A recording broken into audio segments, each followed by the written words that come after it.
to change their mind. You run into the jailhouse to try to ball them out. And God said, that's the problem. You tell me to get them delivered. You tell me because they go through something, they deal with something that mess you all up emotionally. God said, you told me you wanted them delivered.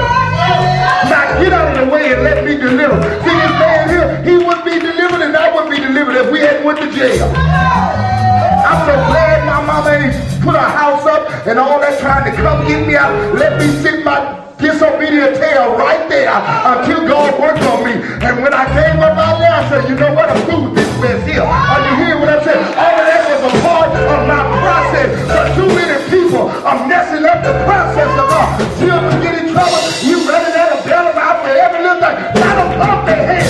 That's a part of the process. You done already prayed. Now let God produce the product.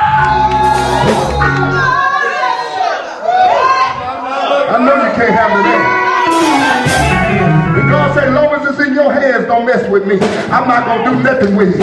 Long as it's in your hands, I'm not going to do nothing with it. But when you cast it on me, when you cast your cares on me, and say, God, I'm tired now, I'm stressed out. I can't go no further, can't do nothing. I done jeopardized my own salvation. I'm going to stand still and see the salvation of the Lord and watch God work it out.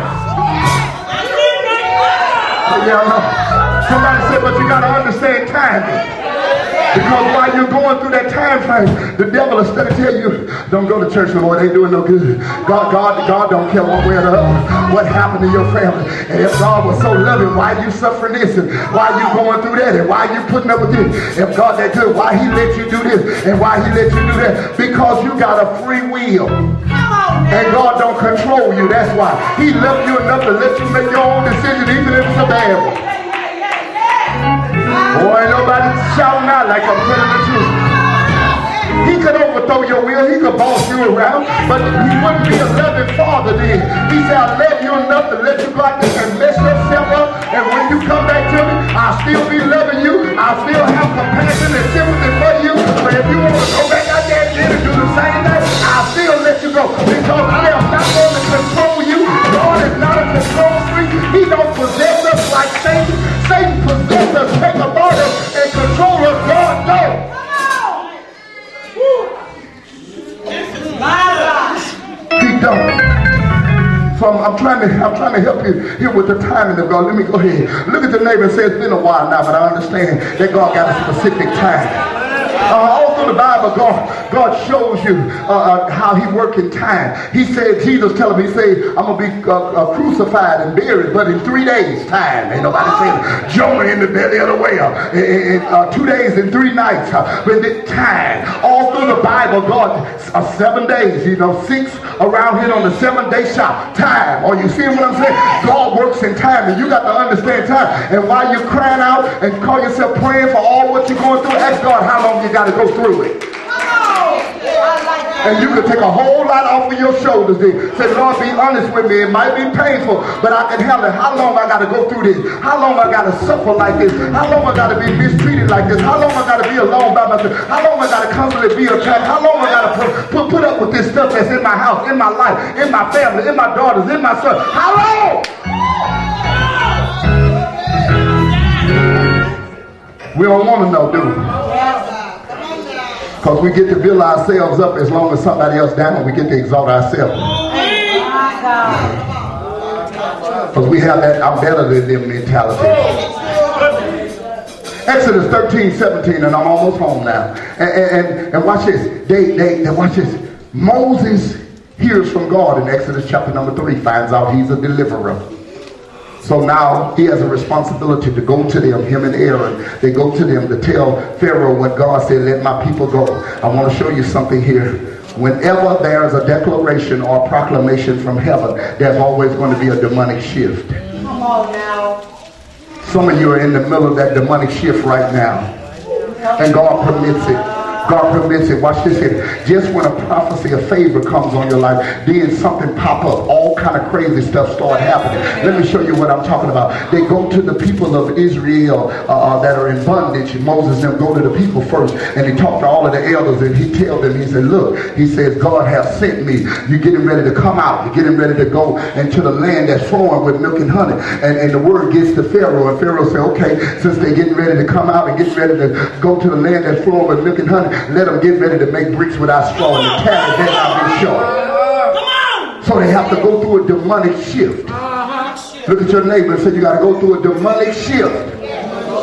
I'm trying to talk to you about God's set timing here. The set timing for deliverance. The set timing for breakthrough. The set time for coming out of bondage. Now they're going through a demonic shift. Now they're mad with Moses. But the enemy, watch this, the enemy counterattacks because of a prophetic word. Because of a declaration that's been released in that natural realm. And he knows when a declaration has been released into a natural realm, that something got to happen in that realm. So he even the enemy knows. Even Pharaoh knew the folk were getting ready to come out. So he said, listen, I really can't do nothing about it, but I can discourage the people. Why he didn't kill Moses and Aaron? Because he couldn't. He said, I'll discourage the people. And that's what's happening in the church. He can't touch me, prophetess, and these pastors, but he said, I'll discourage the parishioner. I'll start taking them through and make them think that the prophecy that they received is not from God and it's not going to take place. So I'll make their life harder. I'll make them have to move. I'll make this happen. I'll make that happen. And then they'll think that God forsook them, or they'll think that God's not with them.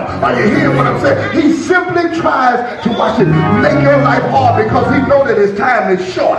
And I just wish I had some folks that would shout right now that look like all the hell is breaking loose in your life right now. God sent me to tell you your time is real short now, and the enemy know it, and this is just a movement discouragement. He said, I got to try to discourage them because if they mess around and move in faith, I'm going to lose them too early. Now watch this. I gotta go now. I gotta go. Now, I know y'all got happy there, but you're going to really get happy now. Watch this here. I got to deposit this in your spirit. This is so powerful. Now, once you go through the demonic shift, you right now you're feeling down and you're feeling discouraged. And you're feeling like nobody cares and nobody is concerned. And you're really dealing with something right now. You're hurting on the inside. And you're almost, you're almost to forsake the church, almost to give up and everything. But you got to realize now, you don't have to fight now because the God who told the prophet to proclaim it, he's getting ready to fight for you. After there's a demonic shift, watch that. After there's a demonic shift, then there becomes a judgment from God upon your enemy. I don't know who I'm talking to, but God told me just because you stood, just because you didn't question me, just because you didn't doubt, I'm getting ready to judge your enemy. The one who's been afflicting you, the one who's been coming against you, I'm getting ready to bring 10 plagues against your enemy, and your enemy gonna have to live. I'm getting ready to put so much pressure on your enemy that your enemy gonna have to take his hands down on him. I'm getting ready to put so much pressure on your enemy, he's gonna have to take his hands up off of you. He's gonna have to take his hands up off your body. Take his hands up off your children. Take his hands up off your finances. God said, I'm just ready to fly pressure to the enemy, and he's going to have to let go of what he's been holding on to. Look at somebody and say, you're going to have to let me go.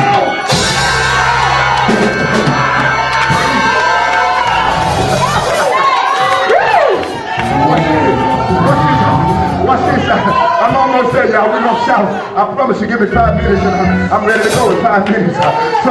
So now we see God begin to judge our enemy. But now when God begins to judge our enemy, when he finished judging our enemy, something else takes place. We're getting ready to experience the favor of God. The Bible said God gave him divine instruction. He said, now I'm going to put some pressure on the one who's been putting pressure on you. He said, I need you to understand something. I'm finna start up another government. Ah, God, I feel you. I'm getting ready to create another system called the kingdom of God now. And you're getting ready to come up out this system, but you're going to need some currency. When you get ready to go, you're going to need some currency. And they owe you 400 years of back pay. Are you hearing what I'm saying? Look at somebody say, they owe you 400 years of back pay.